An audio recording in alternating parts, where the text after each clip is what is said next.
আমি ছাত্ৰ সন্থাই অসমৰ ৰাইজে প্ৰথমৰ পৰাই কৈ আছোঁ যে জুবিন গাৰ্গক ন্যায় দিব লাগিব আৰু ছাত্ৰ সন্থাই কৈ আছোঁ যে জুবিন গাৰ্গক ন্যায় নিদিয়ালৈকে আমি ক্ষান্ত নহওঁ। আমাৰ প্ৰাণৰ শিল্পী জুবিন গাৰ্গক ন্যায় দিব লাগিব। ন্যায় কেনেকৈ তাৰো ব্যাখ্যা আমি দি আছোঁ। ন্যায় হ'ল দোষীক কঠোৰ দৃষ্টান্তমূলক শাস্তি দিব লাগিব আৰু শাস্তি কেনেকৈ আমি কৈ আছোঁ যে পানী নখৰকা তদন্ত কৰি SITয়ে যিটো তদন্ত কৰি পানী নখৰকা বিধৰ কটকটীয়া সাক্ষ্য প্ৰমাণসহ এখন চাৰ্জশ্বিট আদালতত জমা দিব লাগিব, যাতে আইনৰ সুৰুঙাৰে এজনো দোষী বাচি যাব নোৱাৰে। আজি সেই দিনটো আহি পৰিল।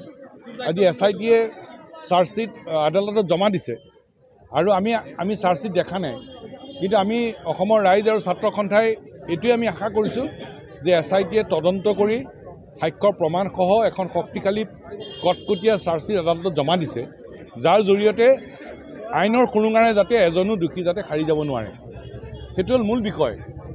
অসমৰ ৰাইজ আৰু ছাত্ৰ সন্থাৰ এইটোৱে আমি আশা কৰিছোঁ যে চাৰ্জশ্বিটখনত সাক্ষ্য প্ৰমাণসহ SITয়ে এখন কটকটীয়া শক্তিশালী চাৰ্জশ্বিট ন্যায়ালয়ত জমা দিছে, যাৰ জৰিয়তে এজনো দোষীয়ে আইনৰ সুৰুঙাৰে যাতে বাচি যাব নোৱাৰে। এতিয়া প্ৰশ্ন হ'ল যে অসমৰ সন্মানীয় মুখ্যমন্ত্ৰীগৰাকীয়ে আৰু অসম চৰকাৰে কৈছে যে পুলিচৰ দায়িত্ব শেষ, এতিয়া ন্যায়ালয়ে ন্যায় দিব। ন্যায়ালয়ে ন্যায় দিব। SITয়ে তদন্ত সম্পূৰ্ণ কৰি চাৰ্জশ্বিট দি দিলে, কিন্তু অসম চৰকাৰৰ দায়িত্ব শেষ হোৱা নাই। অসম চৰকাৰৰ এতিয়া দায়িত্ব আহি পৰিল, কাৰণ SITয়ে সাক্ষ্য প্ৰমাণসহ যিখন চাৰ্জশ্বিট আদালতত জমা দিছে, সেইখন আদালতত প্ৰতিষ্ঠা কৰা কামটো অসম চৰকাৰ। কাৰণ অসম চৰকাৰ স্পেচিয়েল প্ৰচিকিউটৰ দিব লাগিব, বিশেষ অধিবক্তা দিব লাগিব। ফাষ্ট ট্ৰেক কৰিম বুলি ট্ৰেকৰ কাৰণে অনুৰোধ জনাম বুলি অসম চৰকাৰে কৰিছে। গতিকে অসম চৰকাৰে শীঘ্ৰেই গুৱাহাটী উচ্চ ন্যায়ালয়ৰ মুখ্য ন্যায়াধীশৰ লগত কথা পাতি ফাষ্ট ট্ৰেক আদালত বহাব লাগে। অসম চৰকাৰৰ তৰফৰ পৰা স্পেচিয়েল প্ৰচিকিউটৰ দিম বুলি কৈছে, বিশেষ অধিবক্তা দিম বুলি কৈছে, দিব লাগে। আৰু আটাইতকৈ ডাঙৰ দায়িত্বটো হ'ল অসম চৰকাৰৰ অধীনৰ SITয়ে সাক্ষ্য প্ৰমাণসহ যিখন চাৰ্জশ্বিট আদালতত জমা দিছে, সেইখন কোৰ্টত সাক্ষ্য প্ৰমাণেৰে প্ৰতিষ্ঠা কৰাৰ দায়িত্বটো কিন্তু অসম চৰকাৰৰ। গতিকে অসম চৰকাৰে এতিয়া এই চাৰ্জশ্বিটখনক আদালতত প্ৰতিষ্ঠা কৰা কামটো অসম চৰকাৰৰ সেই দায়িত্ব ল'ব লাগিব, যাতে প্ৰত্যেকজন দোষীয়ে কঠোৰ দৃষ্টান্তমূলক শাস্তি পায়, কোনেও যাতে আইনৰ সুৰুঙাৰে যাতে বাচি যাব নোৱাৰে। কাৰণ SITয়ে যিখন ৰিপৰ্ট দিছে, সাক্ষ্য প্ৰমাণসহ যিখন চাৰ্জশ্বিট দিছে, সেইখন কোৰ্টত প্ৰতিষ্ঠা কৰাৰ দায়িত্বটো এতিয়া অসম চৰকাৰ। আমি ছাত্ৰ সন্থাই অসমৰ ৰাইজে প্ৰথমৰ পৰাই কৈ আছোঁ যে জুবিন গাৰ্গক ন্যায় দিব লাগিব আৰু ছাত্ৰ সন্থাই কৈ আছোঁ যে জুবিন গাৰ্গক ন্যায় নিদিয়ালৈকে আমি ক্ষান্ত নহওঁ।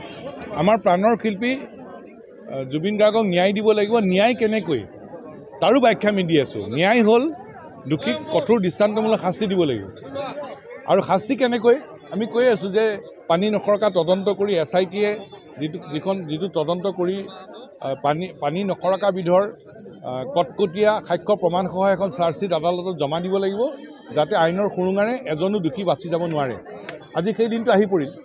আজি SITয়ে চাৰ্জশ্বিট আদালতত জমা দিছে আৰু আমি চাৰ্জশ্বিট দেখা নাই, কিন্তু আমি অসমৰ ৰাইজ আৰু ছাত্ৰ সন্থাই এইটোৱে আমি আশা কৰিছোঁ যে SITয়ে তদন্ত কৰি সাক্ষ্য প্ৰমাণসহ এখন শক্তিশালী কটকটীয়া চাৰ্জশ্বিট আদালতত জমা দিছে, যাৰ জৰিয়তে আইনৰ সুৰুঙাৰে যাতে এজনো দোষী যাতে সাৰি যাব নোৱাৰে। সেইটো হ'ল মূল বিষয়। অসমৰ ৰাইজ আৰু ছাত্ৰ সন্থাৰ এইটোৱে আমি আশা কৰিছোঁ যে চাৰ্জশ্বিটখনত সাক্ষ্য প্ৰমাণসহ SITয়ে এখন কটকটীয়া শক্তিশালী চাৰ্জশ্বিট ন্যায়ালয়ত জমা দিছে, যাৰ জৰিয়তে এজনো দোষীয়ে আইনৰ সুৰুঙাৰে যাতে বাচি যাব নোৱাৰে। এতিয়া প্ৰশ্ন হ'ল যে অসমৰ সন্মানীয় মুখ্যমন্ত্ৰীগৰাকীয়ে আৰু অসম চৰকাৰে কৈছে যে পুলিচৰ দায়িত্ব শেষ, এতিয়া ন্যায়ালয়ে ন্যায় দিব। ন্যায়ালয়ে ন্যায় দিব। SITয়ে তদন্ত সম্পূৰ্ণ কৰি চাৰ্জশ্বিট দি দিলে, কিন্তু অসম চৰকাৰৰ দায়িত্ব শেষ হোৱা নাই। অসম চৰকাৰৰ এতিয়া দায়িত্ব আহি পৰিল, কাৰণ SITয়ে সাক্ষ্য প্ৰমাণসহ যিখন চাৰ্জশ্বিট আদালতত জমা দিছে, সেইখন আদালতত প্ৰতিষ্ঠা কৰা কামটো অসম চৰকাৰ। কাৰণ অসম চৰকাৰ স্পেচিয়েল প্ৰচিকিউটৰ দিব লাগিব, বিশেষ অধিবক্তা দিব লাগিব। ফাষ্ট ট্ৰেক কৰিম বুলি ট্ৰেকৰ কাৰণে অনুৰোধ জনাম বুলি অসম চৰকাৰে কৰিছে।